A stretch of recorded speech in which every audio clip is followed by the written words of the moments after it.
Welcome to Facts TV News, where everything is true. Prisoner bolts from Trelawney Family Court. Trelawney police have launched a manhunt for a man who escaped from police custody on Thursday, February 25th. Reports are that about 2:15 p.m., the man identified as Howard Fraser, a taxi operator of Zion Martabray Trelawney, was in custody for breach of protection orders when he fled while he was awaiting trial at the Trelawney Family Court. A manhunt has since been launched. The police are appealing to anyone with information on the whereabouts of Howard Fraser to contact the Falmouth Criminal Investigations Branch at 876-954-3073, Police 119 Emergency, Crime Stop at 311, or the nearest police station. Meanwhile, the police are reminding members of the public that it is a criminal offense to harbor fugitives. Matilda's Corner Police recover stolen vehicle. Joint efforts of the Matilda Corner Police and the Police Emergency Communications Center (PECC) resulted in a recovery of a motor vehicle on Old Hope Road, Kingston 5 on Friday, February 26. Information received is that in mid-January, the owner of a 2015 grey Toyota Noah motor vehicle contracted his vehicle to a man who required it for his company's fleet. Following 6 weeks without any communication from the man, the owner reported the matter at the Spalding Police Station. The matter was escalated to the Police Emergency Communications Center at about 4:20 p.m. and a description of the vehicle given.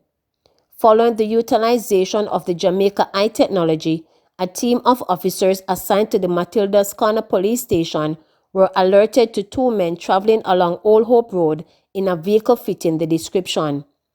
The vehicle was intercepted at 4:30 p.m. with the men aboard. The vehicle was recovered and the men were taken into custody. Their identities are being withheld pending further investigation. Milk coming back big and bold with YouTube channel. Media personality Amelia Sewell made a big splash on social media recently when she posted a picture with her foot popped up on the dashboard of the famous crash plane in Rocky Point, Clarendon. The effervescent Milk shows off her legs while lighting a spliff with the sassy caption, "The plane just crashed with the coke," live and direct from Jamaica's newest tourist attraction, the plane.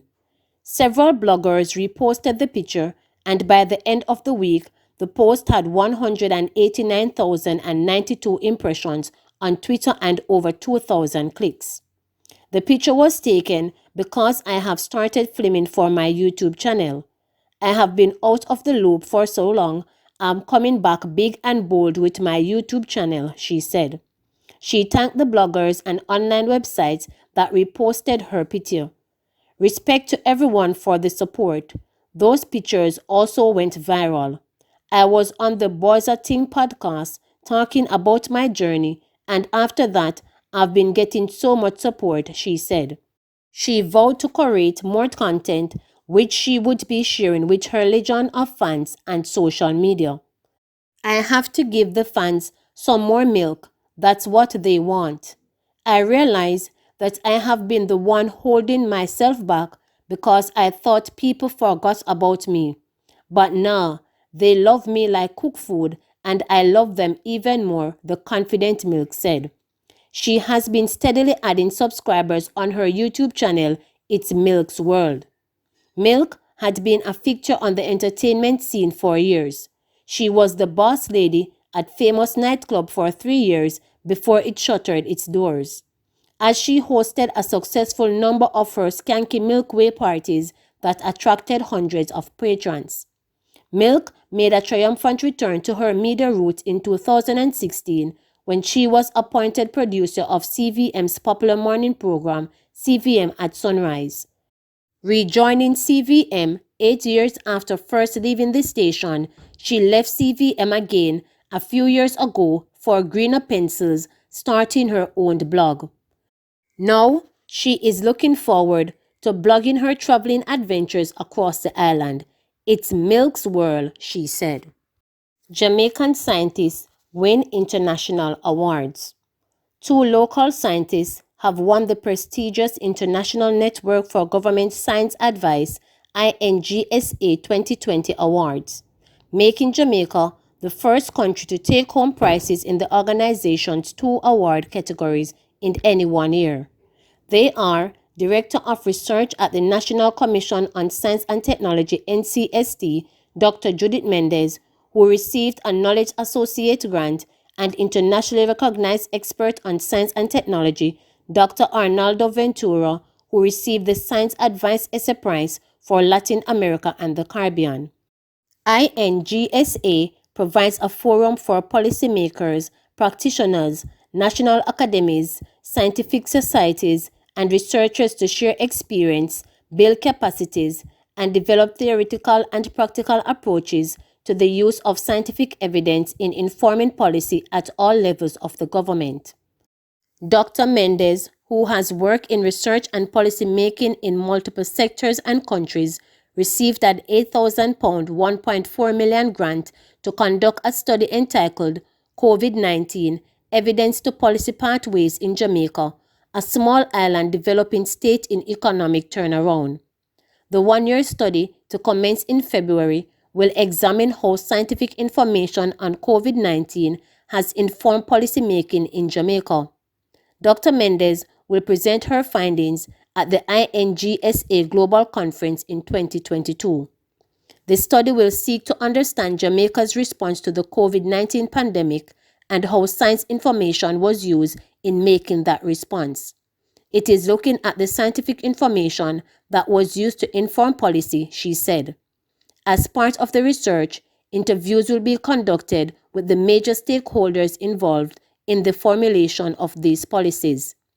I really hope this study will pave the way for improving our science advice infrastructure and overcoming the low trust aspect to Jamaican society, because we need to build and strengthen the networks and bridges between science and policymakers, Dr. Mendez said.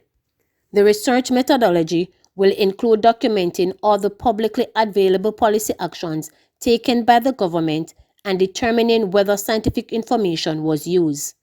Dr. Mendez is among 6 researchers or public service policy professions who have received grants to undertake similar case studies on their country's use of the evidence in policy decision related to COVID-19. INGSA has collected data from 32 countries on the COVID-19 pandemic response. The idea is to build a good understanding in many other countries of how science advice was taken and used during the pandemic in order to inform what countries did right, what they did wrong, and how people should give and get advice in the future, she outlined. Dr. Mendez is commending the government of Jamaica's response to the public health emergency, noting that its proactive and collaborative efforts with the scientific community have spared the country the worst effects of the pandemic, as has been seen in other countries.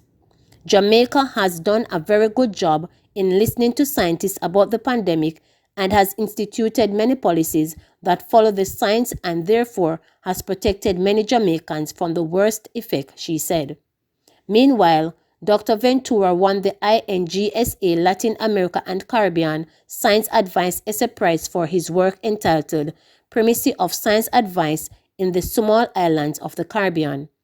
The essay distills some of his 50 years of experience promoting scientific evidence as to the foundation for better decision-making in the Caribbean and improving the capacity of the region's scientists to generate information needed by policymakers. Dr. Ventura will present his award-winning essay at the Open Science Forum for Latin America and the Caribbean in Argentina in 2021. He said, among other things, his presentation will also advocate for greater Caribbean representation in international science and technology bodies. Winning this award means the Caribbean must be specially recognized, he noted. Dr. Ventura, who is an independent consultant on science and technology, said that evidence-based data is an essential component in informing policy for the development of small island states. He said it is important for territories to collaborate in order to achieve sustainable development in the region. We are not a large science and technology community, and we have to integrate our work to get the critical mass, and that has to be under the umbrella of some type of science and technology advice to do so, he emphasized. Turning to the impact of the COVID-19 pandemic, he said the virus has clearly demonstrated the importance of science and technology in the modern world and the need for efficient, properly managed science and technology systems in Jamaica and across the Caribbean to drive virus control and recovery efforts. Science is what is being used to quell the pandemic, that is a given. To recover from the pandemic, science and technology is again going to be the most important ingredients, he said, adding that Caribbean territories will need to innovate, make better use of resources, become more self-reliant, and make better policy decisions. Please remember to subscribe, like, share, and click the notification bell for daily updates.